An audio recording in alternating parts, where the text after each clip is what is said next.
Қайырлы күн әріптестер, біз бүгін сіздермен Қазақстан тарихын оқытудың ерекшеліктері тақырыбында сабағымызды бастаймыз. Сабағымызды бүгін бағдарламаны қарастырудан бастайық. Мен Омарова Несіпкүл Нартайқызы сіздерге осы Қазақстан тарихын оқытудың ерекшеліктерін бағдарламаны жақсылап танысудан бастауды жөн көріп отырмын. Мен алдымда 2017 жылғы 25 қазандағы 545 бұйрыққа сәйкес 17 қосымша бойынша берілген бағдарлама тұр. 5 пен 9 сыныптарға арналған Қазақстан тарихы пәнінен жаңартылған мазмұндағы үлгілік оқу бағдарламасы. 2013 жылдан бастап, қазіргі таңға дейін біз осы бағдарламамен жұмыс жасап келе жатырмыз әріптестер. Сондықтан біз әлі де болса осы бағдарламада білім мазмұны қаншалықты тәжірибеде тиімді қолданып жүргенімізді бүгінгі айтылған мәліметтер бойынша бір өздеріңіз қарастырып кетсеңіздер. Мен сіздерге қазір үлгілі оқу бағдарламасында берілген мәліметтермен таныстырып кетемін. Себебі кез келген тарих пәні мұғалімі осыны жақсы ұстаным ретінде біліп алу керек. Және осы бағытта жұмыс жасау керек. Бағдарламаға, стандартқа негізделген бағдарламаға сәйкес ұзақ мерзімді жоспар құрастыру керек. Ұзақ мерзімді жоспар бойынша қысқа мерзімді жоспар жасап отырады. Сондықтан бірінші кезекте тарих пәні мұғалімі үлгілік деп кешіріңіздер, оқу бағдарламасындағы берілген білім мазмұнын жақсы түсініп алу керек. Сонымен стандартқа негізделген бағдарламада қандай мәліметтер берілген? Бірінші кезекте біз оқушының бойында тарихи сана қалыптастыруымыз керек. Тарихи сана бұл оқушы тарихты біліп қана қоймай, оны тәжірибе және өзінің сабақтарында ұғынып, түсіне отырып, әлеуметтік болжай отырып, өз іс-әрекеті арқылы өзінде тарихи жауапкершілікті оқушы не істеу керек? Қалыптастыра алу керек. Және осы арқылы біз тарихи сана қалыптастыру арқылы оқушының бойында азаматтық пен патриоттық сана сезімді қалыптастырамыз. Және бізде берілген оқу пәнінің мақсатында білім алушылардың бойында тарихи сана, қазақстандық патриотизм, өз елінің тарихи мәдениетіне құрмет, өз ата-бабалар жетістіктеріне деген мақтаныш сезімін қалыптастыру, ұлттық және жалпы адамзаттық құндылықтарды дарыту, зерттеушілік ойлау, коммуникативтік дағдыларды дамыту біздің негізгі тарихшы ретінде мақсатымыз екен. Енді біздің пән мұғалімі ретінде міндеттеріміз ол оқушы бойында, ерте ежелгі заманнан бергі қазіргі күнге дейінгі әлеуметтік, мәдени, саяси, экономикалық дамудың негізгі кезеңдері мен ерекшеліктер туралы білімді қалыптастыру, Қазақстанның тарихи дамуы барысында қалыптасқан ұлттық құндылықтар жүйесі туралы білім беру, тарихи оқиғалар, құбылыстар, процестер туралы оқушыда түсінік қалыптастыру дейміз. Және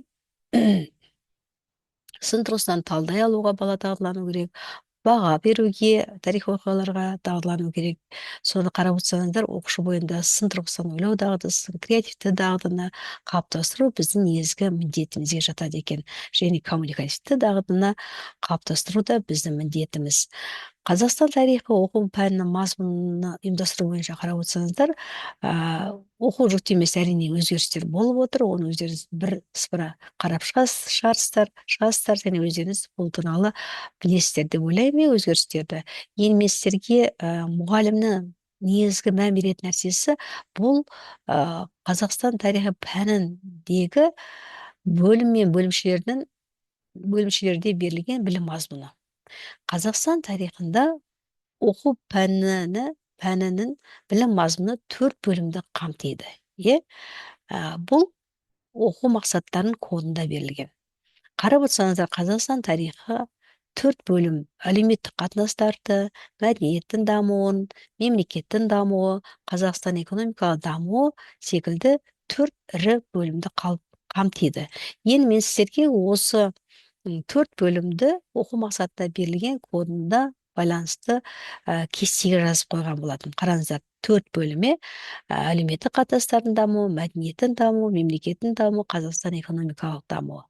Әлеуметтік қатынастардың дамуын қарастырғанда біз 2 бөлімшеге бөліп қарастырады екенбіз. Этникалық қатынастар және әлеуметтік қатынастар тұрғысынан қарастырамыз. Ал мәдениеттің дамуын дүниетаным мен дін тұрғысынан қарастырамыз. Өнер мен әдебиет тұрғысынан және білім және ғылым бөлімше ретінде бөліп қарастырады екенбіз. Мемлекеттің дамуын өзі екі бөлімшеге біріктіреміз: мемлекеттің ішкі саясаты және мемлекеттің сыртқы саясаты. Қазақстан экономикалық дамуын өзін екі бөлімшеге біріктіріп қарастырамыз. Біріншісі шаруашылық, ауыл шаруашылығы мен мал шаруашылығы, екіншісі өндірістік қатынастар және сауда. Енді біз осы оқу мақсаттары туралы мәліметті тағы бір пысықтап кетейік. Сіздерде оқу бағдарламасында осы оқу мақсаттары туралы мынандай бір түсінік беріледі. Яғни кез келген бағдарламада оқу мақсаттары кодтық белгімен берілген. Оны сіздер білесіздер. Кодтық белгі бекерден бекер беріліп тұрған жоқ. Ол кодтық белгі білім мазмұны туралы ақпарат береді. Яғни кодтың бірінші саны ол сыныпты, яғни жас ерекшелігін білдіреді оқушының. Яғни мұғалім сол жас ерекшелігіне сәйкес не істейді? Тапсырма құрастырғанда жас ерекшелігін міндетті түрде есепке алады. Және оқушыларға үлестірме тапсырма оқу мақсатында мәтіндер ұсынғанда осы жас ерекшелігін ескере отырып не істейді? Ұсыну керек. Екінші сан ол бөлімді білдіреді, үшінші сан бөлімшені, ал төртінші сан реттік номер. Яғни бұл жерде білім мазмұны негізгі екінші және үшінші санды қамтиды, білім мазмұны, бөлім мен бөлімшені. Яғни бөлім мен бөлімшеде не айтылу керек туралы мәлімет осы екінші, үшінші санда беріледі. Сонымен қараңыздар, әлеуметтік қатынастардың дамуының өзі екі бөлімшеге бөлінеді деп айттық, бірде бір болатын болса этникалық қатынастар, яғни біз не істейміз? Ол жерде 5-ші сыныпта мысалы алғаш адамдардың антропологиялық белгілерін сипаттауға туралы мәліметтер айтылатын болса, 6-шы сыныпта түркі тілдес тайпаларды атайды оқушылар. Қандай тайпалар түркі тілдес тайпаларға жатады деген сияқты, олардың аумақтық орналасуын көрсетеді. Ал 7-ші сыныпта жоңғар шапқыншылығынан кейін Қазақстандағы демографиялық өзгерістерді түсіндіре алу керек оқушы. 8-ші сыныпта да демографиялық өзгерістерге мән береді, оның себеп салдарын анықтайды. 9-ші сыныпта да сол демографиялық өзгерістерін, яғни ұлт өкілдерінің қандай ұлт өкілдері Қазақстанда келініп жатыр, немесе шетелге ауысып жатыр деген сияқты мәліметтерді талдап қорытынды жасайды. Ал бірде екі болатын болса, әлеуметтік қатынастар, яғни қоғам ішіндегі әлеуметтік қатынастар туралы мәліметтерді не істейді? Оқушылар қарастырады. Мысалға 5-ші класста алғаш адамдардың тұрмыс тіршілігін қарастыратын болса, алғаш қауымдық құрылыста тобырда кімдер тұрмыс тіршілігі бойынша әлеуметтік топтар қалыптасты? Егінші, немесе аңшы деген сияқты, терімші деген сияқты, соны бала не істейді? Қарастырады. Ал 6-шы класста қазақ хандығындағы әлеуметтік топтардың орнын анықтайды. Билер, хан, тұқымынан шыққан сұлтандар, мысалы, олардың әлеуметтік қоғамдағы рөлін анықтайды. 7-ші сыныпта дәстүрлі қазақ қоғамдағы өзгерістерді өткен тарихи кезеңдермен салыстырады. Яғни хандық билік қалыптасуынан бастап дәстүрлі қазақ қоғамдағы қандай өзгерістер орын ала бастады. Мысалға, қоғамда әлеуметтік топтар арасында сол туралы мәлімет қарастырады. 8-ші класста қазақ зиялыларының қоғамдағы рөлі мен қызметін талдайды. Яғни әлеуметтік топ ретінде қазақ зиялыларының қоғамда алатын рөліне не істейді бала? Рөлін анықтай отырып, оның қызметіне талдау жасайды. Ал 9-шы сыныпта қарап отырсаңыздар, қазіргі кезде Қазақстан халқының әлеуметтік жағдайын статистикалық мәліметтер негізінде талдайды. Бұл дегеніміз, қоғамдағы әлеуметтік топтарының қанша есебін жасайды бала. Яғни қоғамның экономикалық саяси дамуы әлеуметтік топтың да қалыптасуына байланысты екендігін бала не істейді? Осы кезде түсіне бастайды.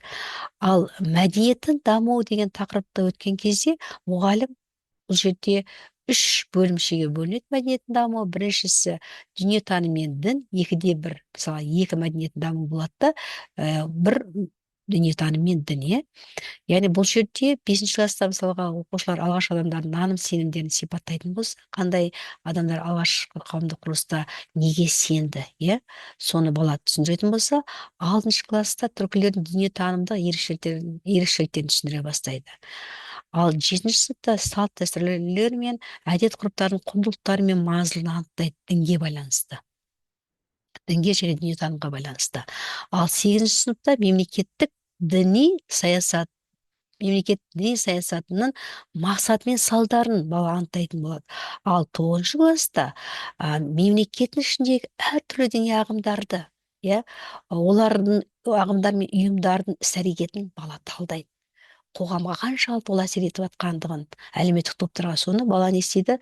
Талдайтын дәрежеге жетеді. А, 2-2 өнер мен әдебиетке келген кезде бөлімшеге, бұл жерде оқушылар не істейді? Бесінші класста археологиялық ескерткіштерді сипаттайтын болса, сол жерде қандай өнер саласы қалыптаса бастаған, әдебиет басталған ба алғашқы қауымдық құрылыста, соны қарастырады. 6-2-2-1-де мысалға алтыншы класста өнер мен әдебиетке байланысты күй, аңыз, шежіре, эпос жырлардың тарихи дереккөз ретінде маңызын айқындайды. Яғни сол орта ғасырлық дәуірдегі Қазақстандағы күй, аңыз, шежірені оқи отырып, оқушылар сол кездегі, иә, өнер мен әдебиеттің қалай дамығандығын, дереккөздер қалай беретіндігін естиді, түсіндіре бастайды. Жетінші класста сол дереккөздердің құндылығын бағалайды. Яғни халық ауыз әдебиеті мен музыка өнер туындыларының қоғамның дамуындағы алатын орны мен қоғам туралы қандай бізге ақпарат береді, иә, дереккөз ретінде, соны бала не істейді? Бағалай бастайды. Ал сегізінші класста қазақ зиялыларының шығармашылық мұрасын талдай отырып, қоғамдық санаға қандай әсер етті, соны бала не істейді? Баға береді екен. Яғни белгілі бір шығарманы алып, қазақ зиялыларының шығармасын алып, сол шығарманың қоғамның санасына тигізген әсерін бала не істейді? Жан-жақты талдай отырып баға береді. Ал тоғызыншы класста қарап отырсаңыздар, кеңестік әдебиет пен өнер туындыларының қоғамдық өмірдің бейнеленуін талдайды. Яғни кеңестік әдебиет пен өнер туындыларында, иә, қоғамдық өмір қалай бейнеленді? Өнер мен әдебиетке келеді бұл кезде. Яғни бұл жерде 1917 жылы құрылған кеңес үкіметінің 1991 жылға шейін аралықта, 89-91 жылға шейін аралықтағы кеңестік әдебиет пен өнер туындыларының қоғамдық өмірді бейнелеуін не істейді бала, қандай бағытта болғандығын талдайды екен. Келесі үшінші бөлімше білім және ғылым, мәдениеттің дамуы ішіндегі. Бұл жерде оқушылар не істейді? Қазақстандық ғалымдардың 5-ші класста археологиялық жаңалықтарын анықтайды. Яғни қандай жаңалықтар ашты алғашқы қауым туралы, иә, және сол кезде білімге қатысты, ғылымға қатысты қандай мәліметтер болуы мүмкін, сол туралы мәліметтерде қоса анықтайды. Ал Айбек Бензер, бір минутқа. Келесі көне түркі жазуының тарихи маңызын түсіндіру.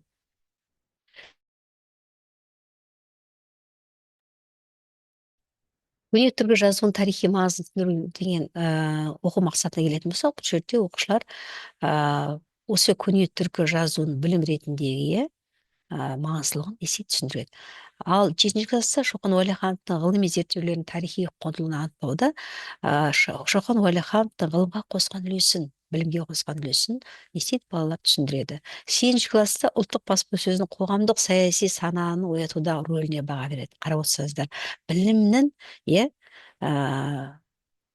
қоғамдық санаға әсерін бала бағалайды. 9-ші класста Бекмахановтың Қазақстан тарихи ғылымына қосқан үлесін бағалау дейді. Ермахан Бекмахановтың ғылым саласына, білім ғылым саласына қосқан үлесін шығармасы арқылы талдай отырып, Бекмахановтың осы салаға, білім мен ғылым саласына қосқан үлесін бала шығармасы арқылы бағалайтын дәрежеге жетеді. Келесі мемлекеттің дамуы. мемлекеттің ішкі саясаты дейді 3/1 көрдіңіздер ме? Егер сізге оқу мақсатында 3/1 деген білім мазмұнына сәйкес коды берілетін болса, сіз мемлекеттің тек ішкі саясатына басымдық бересіздер. Мысалға 5-ші сыныпта біз картада тайпалық одақтардың орналасуын көрсететін болсақ, ішкі саясатта көбінесе аумақты көрсетеміз, кім басшы болғандығын айтамыз, иә. Ал 6-сыныпта түрік қағанатының құрылуының тарихи маңызын анықтайды, иә. Қашан құрылды, кім алғашқы қаған болды деген сияқты, қай жерде құрылды, орналасқан жерін, астанасын анықтайды бұл кезде. 7-ші сыныпта Қарақұм мен Ордабасы құрылтайларының халықты жоңғар басқыншылығына қарсы жұмылдырудағы рөліне баға береді дейді. Көрдіңіз ба? Яғни ішкі саясатты ғана айтады бұл жерде. Яғни мемлекеттің ішіндегі жоңғар шапқыншылығына қарсы осы құрылтай қалай ұйымдасты, қалай халықты қарсы жұмылдыруда үлкен рөл атқарды, соған баға беру керек. Кімдер ұйымдастырды, қалай ұйымдастырылды деген сұрақтарға жауап беру арқылы. 8-ші сыныпта қазақ зиялыларының Ресей империясының мемлекет думасындағы қызметіне баға беру. Яғни қазақ зиялылары Ресей империясында, иә, мемлекет думада жұмыс істеу барысында мемлекеттің ішкі саясатына байланысты қандай мәселелерді қозғады, соған үлкен мән бере тұрып, сол іс-әрекетті не істейді оқушылар бағалайды. Ал 9-ші сыныпта қоғамдық саяси өмірдің ерекшеліктерін түсіндіру және өзіндік интерпретация жасауда оқушылар 20-21 ғасырда қоғамдық саяси өмірді не істейді? Жан-жақты мемлекеттің Қазақстан Республикасының ішкі саясатындағы саяси дамуының ерекшеліктеріне мән бере отырып, содағы заңнамалар, қабылданған заңнамалар, саяси ұйымдар туралы, иә, қандай жарлықтар, бұйрықтар шықты, сол туралы жақсылап қарай отырып, сол туралы түсіндірме жасайды. Интерпретация өзінің пайымын бағалай отырып дәлелді түрде түсіндіреді. Келесі біздегі мемлекеттің сыртқы саясатында біз тек қана мемлекеттің сыртқы саяси жүйесіне мән береміз, иә. Қазақстан аумағында ерте көшпелілердің халықаралық сахнада орнын анықтау 5-3-2-1 болатын болса, бұл жерде мысалға сақтардың гректермен шайқасын, иә, соны қарастыруға да болады. Мысалы, тақырыпқа байланысты аламыз. Егер тақырып солай болатын болса, сақтар мен гректер арасындағы қақтығыстар туралы, сол арқылы сақ тайпалық бірлестігінің грек мемлекетімен соғысу барысындағы көшпелілердің халықаралық сахнада қандай орын алғандығын бала не істейді? Түсіндіреді, сұрақтар беру арқылы. Немесе білу түсіну қолданудан аспайтын тапсырма беруге болады. Тарихи оқиғалардың өзара байланысты табу арқылы түркітілдес тайпалардың миграциялық үдерісін түсіндіру дейді 6-шы класста. Яғни түркітілдес халықтардың миграциялық үдерісін, иә, басқа жерлерге қоныстануын айтамыз. 7-3-2-1 жоңғар шапқыншылығына қарсы күресте танылған хандар мен батырлардың рөлін түсіндіру. Яғни сыртқы соғысқа байланысты, сыртқы саясаттағы соғысқа байланысты хандар мен батырлар қандай шапқыншылықта ерлік көрсетті, сол туралы қай соғыстарда бала картадан көрсете отырып дәлелді түрде түсіндіре алу керек. 8-ші сыныпта қазақстандықтардың екінші дүниежүзілік соғысының жүйесіне қосқан үлесін бағалау дейді.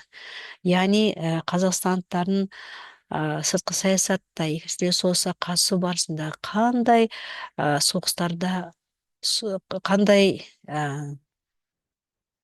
елді мекенді қорғауда, немесе елді мекенде соғыста ерлік көрсетті, сол туралы қазақстандықтар болғанда, бұл жерде бүкіл қазақстандықтарды айта алмаймыз, бірақ сол тақырыпқа сәйкес Бауыржан Момышұлы болуы мүмкін, бір батыр арқылы бүкіл қазақстандықтарды не істейміз? Бағалауға болады.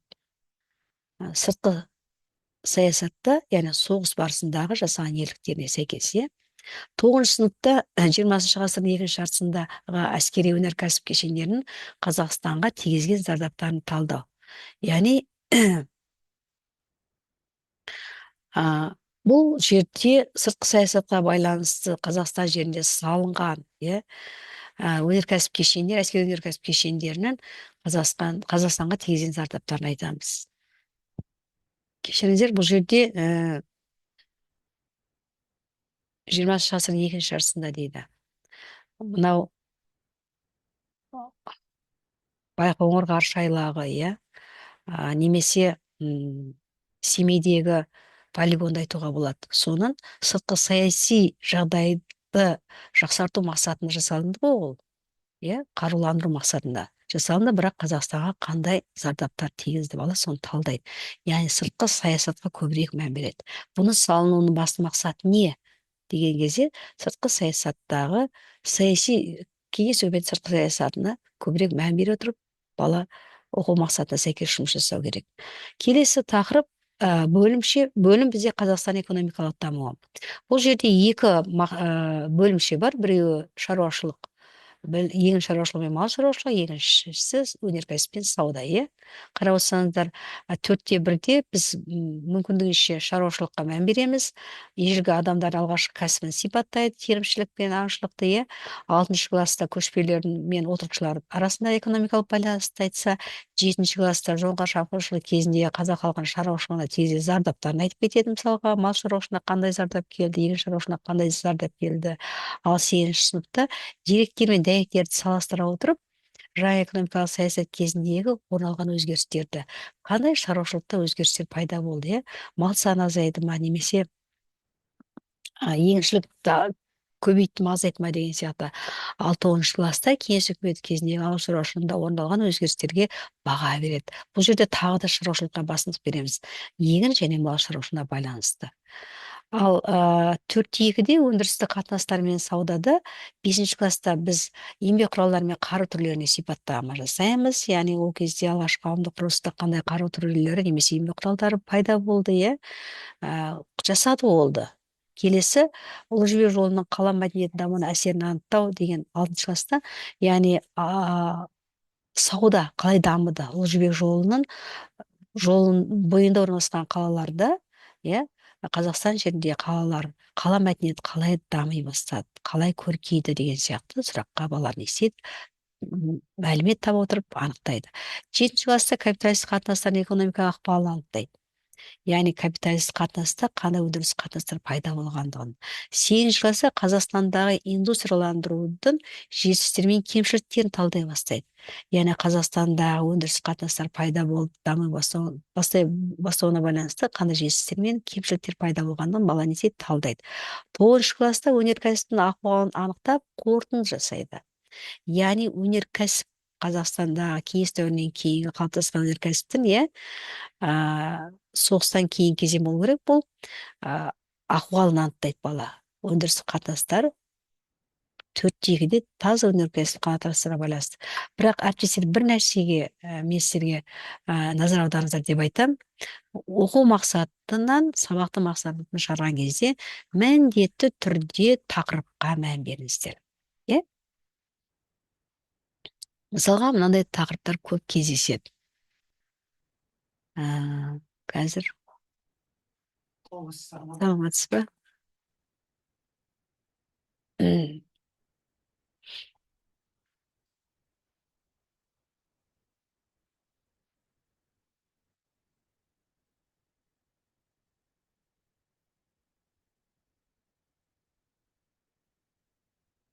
Сарматтар дейді, сақтар дейді.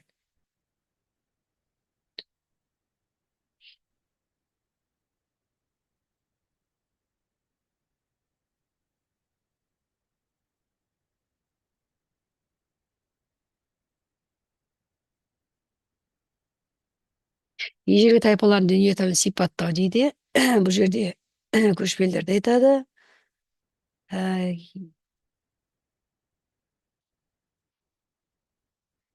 Мына жерде ежелгі тайпалардың дүниетанымын сипаттау деген көрдіңіз ба? Мақсаттар қайталанып келеді. Ежелгі тайпалардың дүниетанымын сипаттау деп көрдіңіз ба? 3 мақсат қайталанып келіп жатыр. Бұл жерде біз неге мән береміз? Сабақ мақсатын шығарған кезде тақырыпқа мән береміз. Мысалы, мына жерде ежелгі адам тайпаларын дүниетанымын сипаттаған кезде біз алтын адам археологиялық олжасына мән береміз. Ал мына жерде шілті мен бесшатыр патша құрғандарын туралы мәлімет айтамыз. Сондықтан оқу мақсатына сабақ мақсатын шығар деген кезде біз валидті түрде шығаруымыз керек, яғни нақты оқушыға түсінікті.